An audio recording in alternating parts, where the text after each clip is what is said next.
Hi everyone, welcome to our second video, and today I wanted to have Dr. Chiaravalli say a few words and speak to you all. So without further ado, Dr. Chiaravalli. Hi there, Dr. Maxson asked me to speak and I'm happy to do it. I think he asked me to speak because I'm so old. I've been in dentistry for 52 years. I started in dental school in 1968 at the University of Michigan, where Dr. Maxson also went. And during that time, I've had a lot of experiences and seen a lot of changes. When I first came to Lansing, it was 6 months before the auto insurance plan came in for dentistry, and that was a combined effort by Blue Cross Blue Shield and Delta Dental. And so I had some experience without dentistry being insured and some after that with it being insured. Those levels of insurance have not changed very much, and the cost of doing dentistry has increased phenomenally. Many things have changed, and I've witnessed them from various angles. I witnessed them as a private practitioner here in Lansing for 43 years. I witnessed them as a partner with Dr. Maxson for 7 of those years. And I have been an associate professor at the University of Michigan. Governor of the state of Michigan appointed me to the State Board of Dentistry, and I am now chairman of that, so that kind of bookends my experience. And in addition, I think it's important that for 9 years I was on the board of directors of Delta Dental, a company at that time that I really supported their mission to allow people to have dentistry and afford it. Unfortunately, over time, a lot of things have changed. Obviously, technology has changed, and that's been for the better. It hasn't gotten any cheaper. Some of the new technologies are very expensive. Some of them are covered by insurance at a low rate, and some of them are not covered at all. And interestingly, the ones that are not covered are still controlled by the insurance companies if you are a participant. So they won't pay for it, but they tell you how much you can charge.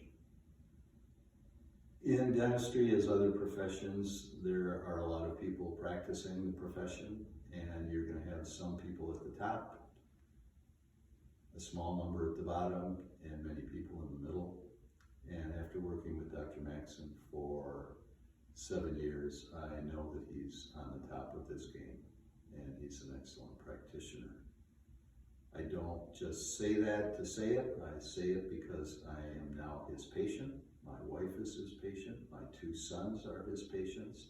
Their wives are his patients, and their children are his patients. So I've kind of voted with my feet on this one. And it's not that there aren't other good dentists around, but there are very few of them who are as qualified and committed to the highest quality of care as is Dr. Maxson. So I think that your choice in the future is to decide whether you want to be given care by a person who you know, by a staff who you recognize, by people you trust, or by some commercial organization like Aspen or Smile Direct or whoever they are, where the whole point is to hire young dentists at a very low payment rate and to make money and not to provide services. The function of the State Board of Dentistry is to punish dentists who don't live up to certain standards. And those standards aren't very high. You know, it's negligence and malpractice and abandonment and a variety of things. And we can sanction them with everything from making them pay a fine, do continuing education, all the way to the point of removing their license. It is my experience in 4 years on that board that more and more of these cases tend to come from the commercial side of dentistry, the corporate sponsors of Aspen and the rest, where, as I said before, their main interest is That's important, but it cannot be the driving factor. I think in Dr. Maxson's office, the driving factor is quality, and I'm completely convinced that he is fully capable of delivering on that ideal. And thanks for listening.